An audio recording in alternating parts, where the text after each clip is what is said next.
الحمد لله رب العالمين والصلاة والسلام على سيدنا محمد الأمين وعلى آله وصحبه ومن تبعهم بإحسان إلى يوم الدين. كنا في بدع الهدى، منها ما أضيف بعد الأذان من الصلاة على النبي. لا يقال هذه بدعة ضلالة، هذه بدعة هدى، لأنك أنت ذكرت النبي صلى الله عليه وسلم ثم قلت وصلى الله على سيدنا محمد وعلى آله وصحبه وسلم، وأنت لم تقل هذا جاء في الأذان، ما قلت. هلا صليت سرا صليت جهرا، هذا أمر حسن، ليس أمرا قبيحا أن تصلي على رسول الله، وأنت لم تقل هذا واجب ولم تقل هذا الرسول فعله، إنما أنت فعلته لأنك ذكرت اسمه، سواء صليت جهرا أم سرا، وفي الحديث من ذكرت عنده فليصلي علي. Alors parmi les innovations de guider, le fait de faire salat ala nabi après l'adhan, c'est la première fois où ça a eu lieu, c'est dans le 7e siècle, c'est-à-dire on parle 7 siècles et demi en arrière. Et on ne dit pas ce délégarement. Pourquoi? Parce que celui qui a fait salat al nabi, il n'a pas dit ça c'est dans le adhan, il n'a pas dit ça c'est obligatoire. Et il a dit lui, Ashhadu anna Muhammadan Rasulullah. Et tu as cité le nom du prophète Muhammad. Et après, puisque tu as cité le nom de Sayyidina Muhammad, tu vas dire sallallahu alayhi wa sallam. Et puis tu as fait à voix haute ou à voix basse, il n'y a rien à reprocher. لكن قلنا أن الوهابية كانوا ينكرون لنقص عقلهم. الوهابية, ils reprochaient, ils blâmaient parce que c'est des gens qui sont très fermés. بل هم يقولون لا تقل صدق الله العظيم بعد تلاوة القرآن. Et eux ils disent si tu termines la lecture du Coran, tu dis pas صدق الله العظيم, bid'a. Mais c'est pas la parole de Dieu le Coran. Bien sûr, c'est la parole de Dieu. Et après, si je dis Sadaqallah, hein? Par exemple, toi tu as dit une ayat, tu as récité. Je dis Sadaqallah, Allah est véridique dans ce qu'il a dit. Est-ce que ça c'est bid'a? Est-ce que c'est haram? Tu dis, le prophète n'a pas dit. Même le prophète n'a pas dit. Mais même si moi je dis Allah a dit vrai, tu vas me dire c'est haram? Tu es fou? Anta majnoun anta? أنا أقول هذا الذي قاله ربنا كلام حق كلام صدق أي ضرر؟ Quelle chose à blâmer si je dis c'est une parole de vérité, c'est une parole juste. نقول كيف ينكر ذلك وقد قال رسول الله صلى الله عليه وسلم من ذكرت عنده فليصلي علي، والمؤذن قد ذكره في أثناء الأذان فمطلوب منه أن يصلي عليه إن شاء جهرا وإن شاء سرا. Alors le prophète a dit, celui qui a entendu mon nom, qu'il fait salat pour moi, yani qu'il demande à Allah Ta'ala de m'élever en degré, qu'il a fait à voix haute ou à voix basse, il n'y a rien à reprocher. وقول الرسول صلى الله عليه وسلم فليصلي عليه شامل للجهر والسر. Le prophète a dit qu'il fait la salat pour moi. Est-ce qu'il a dit le prophète à voix basse? Non, il a dit qu'il fait as-salat pour moi. Alors, ça rentre si tu as fait à voix haute ou à voix basse, il n'y a pas de choses à blâmer. ولو لم ينقل أن مؤذني الصحابة كانوا يصلون عليه عقب الأذان ولم يقل الرسول صلى الله عليه وسلم من ذكرني فليصلي علي سرا بل جعله مطلقا. هذا الحديث رواه الحافظ السخاوي. من ذكرني فليصلي علي, celui qui cite mon nom, qu'il fait salat pour moi. Le hadith rapporté par Hafz al-Sakhawi. Et on dit, mais les compagnons, lorsqu'ils ont fait le adhan, ils n'ont pas cité. Ok, ils n'ont pas cité. Et si moi je le cite, ça ne va pas être une contradiction avec notre religion. هذا الحديث رواه السخاوي في كتابه القول البديع وإسناده قوي, وهو قوي الإسناد, avec une chaîne qui est forte ou qui est bien. ومن بدع الهدى تنقيط المصاحف ولم تكن منقطة في عهد الرسول صلى الله عليه وسلم ولا في عهد عثمان. لم يكن المصحف منقطا, كان مجردا عن التنقيط. وكتابة أسماء السور, أول كل سورة أسماء السورة ما كان مكتوبة, بعدين صارت تكتب. ووضع دائرة عند انتهاء كل آية, وضع دائرة عند انتهاء كل آية، وكتابة الأجزاء 30 بإجزاء كل جزء، الجزء الأول والثاني والثالث، بعدين الأحزاب، بعدين الحزب، نصف الحزب وربع الحزب والحزب، هذا أيضا كله زيد، أرباعها أنصافها، كل هذا شيء لم يفعله الرسول عليه الصلاة والسلام، ومع ذلك نحن نفعل ونستعمل هذه المصاحف ولا نقول إن هذه بدعة ضلالة. Alors il a dit, Cheikh Abdullah rahimahullah, et parmi les bonnes innovations, le fait de mettre les points et les ponctuations et dans le mushaf. Parce qu'à la base de la langue arabe, il n'y a pas les points en haut pour le noun, pour le ta, pour le tha, en bas pour le ba et pour le ya. Il n'y avait pas. Et fatha, dhamma, kasra, tout ça, c'est des choses que les musulmans, ils ont fait pour faciliter la lecture du Coran. Et bien sûr, avec ça, il y a des gens qui se trompent. Avec ça, avec tout ce qui est fait, et les gens ils lisent fausse. Alors si tu enlèves et tu dis les gens, voilà, il faut lire le Coran comme était au temps du prophète alayhi salatu wassalam, sans cela, ils vont trouver beaucoup de difficultés parce que les gens maintenant, leur arabe est très faible. C'est pas seulement la lecture, leur arabe.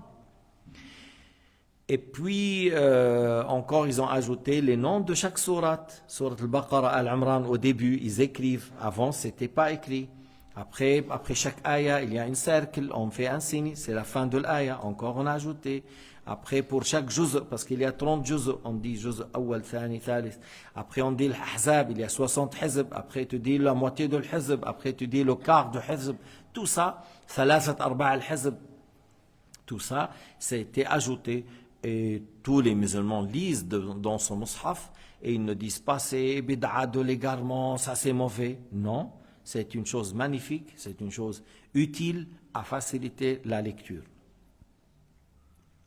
Malgré que le prophète alayhi salatu wassalam n'a pas fait et ses compagnons n'ont pas fait. Le premier qui a commencé, il s'appelle Yahya ibn Ya'mar. Yahya, fils de Ya'mar, c'est le premier qui a fait, puis après d'autres, peut-être ils ont fait encore plus des choses. أول من نقط المصاحف رجل من التابعين يقال له يحيى بن يعمر وكان من العلماء الثقات. C'était un grand savant digne de confiance parmi les élèves de الصحابة. فإذا روى ابن أبي شيبة في كتابه المصنف في الأوائل في كتاب الأوائل ما نصه حدثنا مالك قال حدثنا سهل بن شعيب قال حدثنا فراس بن يحيى قال أصبت في سجن الحجاج ورقا منقوطا بالنحو وكان أول نقط رأيته فأتيت به الشعبي فأريت إياه فقال اقرأ عليه ولا تنقطه بيدك. Alors Ibn Abi Shayba dans son livre Al-Musannaf il a un chapitre les premiers, dans ce sens-là, Al-Awa'il, le premier. Et il a dit, voilà, j'ai été rapporté, Malik nous a rapporté de Sahel, fils de Shu'aib. Il a dit, Firas, fils de Yahya, nous a rapporté. Il a dit, j'ai trouvé Firas de Yahya dans la prison de l'Hajjaj des feuilles avec des points. Et il a dit, c'était la première fois que j'ai vu des feuilles d'écriture arabe avec les points. Alors je l'ai ramené vers Al-Sha'bi et je lui ai montré. Alors il a dit, voilà, lis ça, mais tu ne fais pas toi par ta main, ne fais pas de points de ta part. وفيه حدثنا محمد بن عبيد حدثنا محمد بن إسحاق عن عبد الله بن أبي بكر وابن أبي نجيح قال أول من سن الصلاة عند القتل خبيب بن عدي. Encore dans le Musannaf, dans le Musannaf, il a rapporté par une chaîne jusqu'au Abi Nujayh, fils de Abi Nujayh, il a dit la première personne qui a fait la prière, initié la prière de la mort, c'est Khubayb. Khubayb, c'était la première personne qui a fait les 2 rak'at avant d'être tué. Ça veut dire que c'est pas le prophète qui lui a enseigné, lui il a initié. Alors c'est comme, d'après quelqu'un, il a fait bid'a. Si le wahhabi il va parler, Khubayb il a fait bid'a. Il faut qu'il demande pardon à Dieu. Parce qu'il a fait bid'a. Parce que huwa fa'ala shay'an lam yaf'alhu Rasulullah. Lui, il a fait quelque chose que le prophète n'a pas fait. Alors d'après eux, voilà, il a fait bid'a. Alors c'est comme eux, ils connaissent plus que Sahaba. Mais Sahabi, il a initié quoi? 2 rak'at avant d'être tué. C'est comme si tu dis, toi tu dis, laissez-moi 2 minutes, je fais un dua. Est-ce qu'on va dire, tu as fait bid'a? Parce que le prophète n'a pas dit, avant d'être tué, tu as fait salat, ou tu fais dua, ou tu lis le Coran. Mais toi, tu sais ce qu'Allah ouvre ton cœur pour une chose. Et de toute façon, tu n'as pas dit c'est obligatoire. C'est un acte de bien. Je fais une invocation ou je fais 2 rak'at. Il y avait l'autre, il dit, voilà, je vais laisser un testament. Quelqu'un qui a été tué, Muslim ibn Aqil, tu vois, devant Ubaydullah ibn Ziyad, avant d'être tué, il a demandé. L'autre, il a dit non, regarde qu'est-ce qu'il veut. Alors il lui a dit, voilà, tu fais telle chose au sujet de mon corps, au sujet de telle chose. Voilà. وفي كتاب المصاحف لأبي بكر عبد الله بن أبي داود السجستاني في باب نقد المصاحف مع نصه حدثنا عبد الله حدثنا محمد بن عبد الله المخزومي حدثنا أحمد بن نصر ابن مالك ابن مالك حدثنا الحسين بن الوليد عن هارون بن موسى قال أول من نقط المصاحف يحيى بن يعمر. Alors voilà, ça c'est le kitab al-Masahif, Abi Daoud. Abu Daoud, il a dit avec une chaîne jusqu'au Haroun, fils de Moussa, il a dit la première personne qui a mis les points et les ponctuations pour al-Masahif, c'est quelqu'un qui s'appelle Yahya, fils de Ya'mar. وقال حدثنا عبد الله حدثنا هارون بن سليمان حدثنا الأشعث عن الحسن أنه كان لا يرى بأسا أن ينقط المصحف بالنحو. alors il a النحو لما أنت بتقول فتحة وضم وكسرة هذا يعني. alors il a dit il a rapporté une chaîne jusqu'à Hassan. L'Ash'ath, il rapportait de Hassan. Hassan, il a dit il n'y a rien du mal dans le fait de faire les ponctuations de la grammaire arabe dans le mot, parce que comme je viens de dire, fatha, damma, kasra, ça peut aider pour que les gens qui lisent le Coran ne font pas les erreurs. Mais à la base, il n'y a pas ça. Parce qu'au début, les Arabes, même leurs enfants, ils parlent l'arabe littéraire sans faute. Même les enfants, ils parlent l'arabe littéraire sans faute, parce qu'ils étaient entre eux, les Arabes, ils parlaient que littéraire. Et lorsqu'ils ont mélangé avec les peuples, avec les autres communautés, et les autres, ils cherchent à apprendre l'arabe, et ils commencent à faire des erreurs. C'est là où il y avait après des... Et Sayyidina Ali a ordonné à Abu Aswad Du'ali de commencer à faire des règles dans la grammaire pour que les gens connaissent. Si tu dis kana jawu sahwan, alors tu dis pas kana jawu sahwan, tu vois kana jawu sahwan, ou tu dis inna al-insana mujtahidun ou inna zaydan mujtahidun. Voilà, il a mis les règles pour faciliter à bien faire parler l'arabe sans tomber dans les erreurs. Et malgré ça, de toute façon, les gens ils font beaucoup des erreurs. وقال حدثنا عبد الله حدثنا أبو عبد الرحمن الأزرعي حدثنا هيثم عن خالد قال دخلت على ابن سيرين وإذا هو يقرأ في مصحف منقوط. ابن سيرين محمد بن سيرين من أفضل التابعين من أعلم العلماء. Alors il rapporte par une chaîne jusqu'à Haytham qui rapporte de Khalid. Il a dit je suis rentré chez Ibn Sirin, Mohammed ibn Sirin, connu par l'interprétation des rêves, et c'était un grand mujtahid. Il était en train de lire dans un mushaf avec les ponctuations,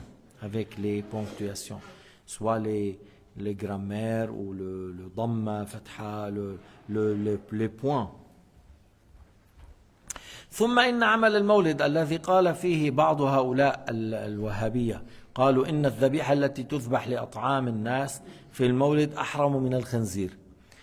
هلا أنا مثلا التقيت مع ناس قال إيه بتعملوا مولد بتحطوا لحم بوكل لحم بتذبحوا، هذا بهمه بطنه، غيره قال ما بيحرم. Alors il a dit certains parmi ceux qui disent le maulid haram, ils ont dit ce que vous égorgez dans le maulid, c'est plus haram que le cochon. Pourquoi? Mais on égorge pour qui? On égorge lillah pour donner aux pauvres. Pourquoi? Parce que c'est la naissance du prophète Mohammed, c'est le jour de la naissance. Glorifier ce jour, c'est pas une mauvaise chose. Sayyidina Mohammed, lorsqu'il a été questionné, pourquoi nous jeûnons le lundi? Lima nasum al-ithnayn? قال ذاك يوم ولدت فيه. Il a dit c'est un jour dans lequel je suis né. وبعث إلي أو أوحي إلي فيه, c'est-à-dire et j'ai reçu la révélation dans ce jour. Mais il a dit tout d'abord c'est un jour de ma naissance. C'est un jour de ma naissance. هو الرسول قال pourquoi on jeûne le lundi? Il a dit c'est le jour de ma naissance. Alors j'étais en Guinée à Zérikore, là dans les forêts. Il y avait beaucoup de wahhabites dedans. Et ils n'ont jamais entendu ce hadith. Lorsque je dis ça, non, ils faisaient comme ça. Il dit, mais regarde ces gens-là, au lieu de dire où on a cité le hadith. Le hadith est sahih, rapporté par Muslim. Allez-y, demandez. Mais parce qu'ils sont venus avec leur bâton, hein. Ils sont venus avec leur bâton pour faire de bruit, parce que c'était une grande salle. Et puis à un certain moment, j'étais tellement fâché, j'ai arrêté, j'ai dit, vous êtes en train de perturber, de dire des choses comme ça. Prenez note de ce que je vous dis. Dites à vos responsables si c'est pas vrai. Dites à vos responsables si vous dites que, qu'est-ce qu'ils disent à ce sujet. Et ça, c'est dans les... Bon, après, ils se sont calmés. Après, ils ont dit, oui, on va faire un débat. Et j'ai dit, oui, maintenant, vous êtes 500 et nous, on est 3 ou 4, vous voulez faire un débat maintenant dans ce climat. Voilà, j'habite à telle place, venez. Alors, ils ont envoyé quelqu'un pour planifier.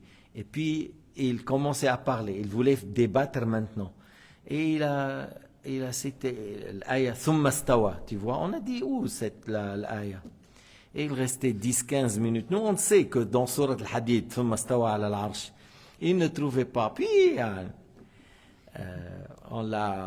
mais ils ne sont pas venus. De toute façon, ils ne sont pas venus. Mais des fois, c'est-à-dire, si un wahhabite accepte le débat, mais toi tu viens avec une personne ou deux, et lui il vient avec 200 personnes, il ne te laisse pas parler. Et les autres, ils vont crier lorsque tu parles, ils vont se moquer.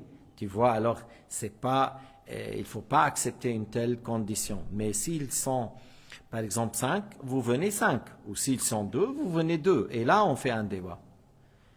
Et qu'il y a un enregistrement parce que c'est des experts dans les mensonges. Parce que Ibn Taymiyyah, c'est expert dans les mensonges. Et eux, ils sont des experts dans les mensonges. Alors, il faut une caméra.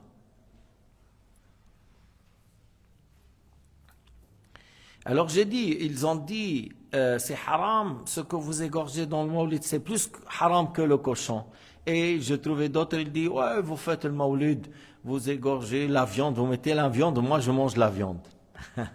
C'est-à-dire, lui, il mange, mais il n'est pas d'accord avec le maulid, mais si vous mettez la viande, il mange la viande.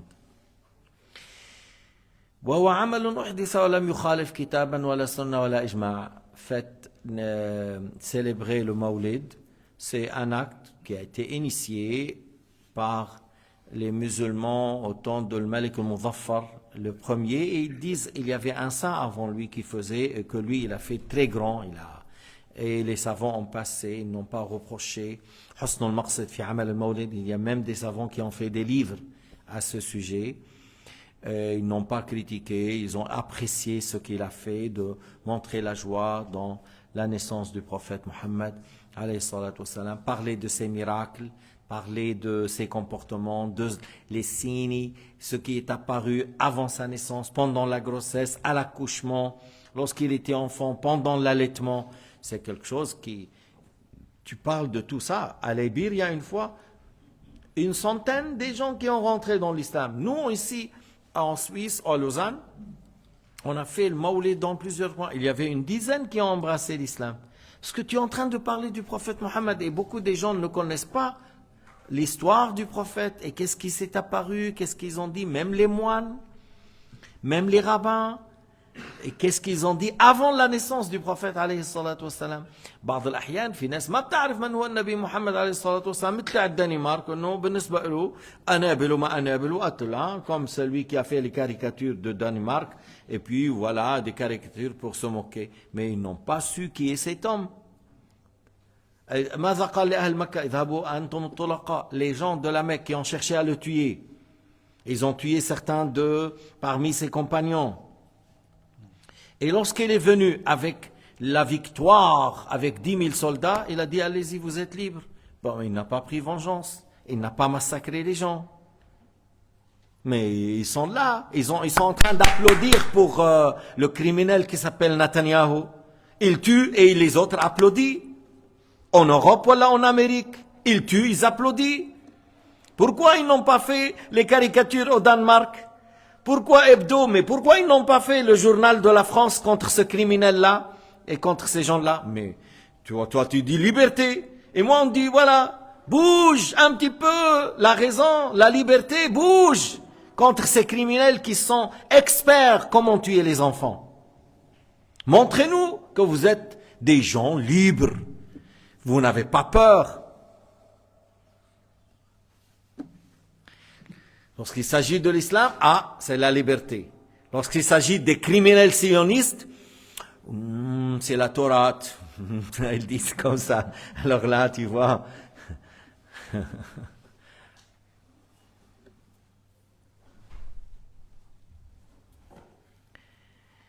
Alors, pour le Mawlid, on parle du prophète.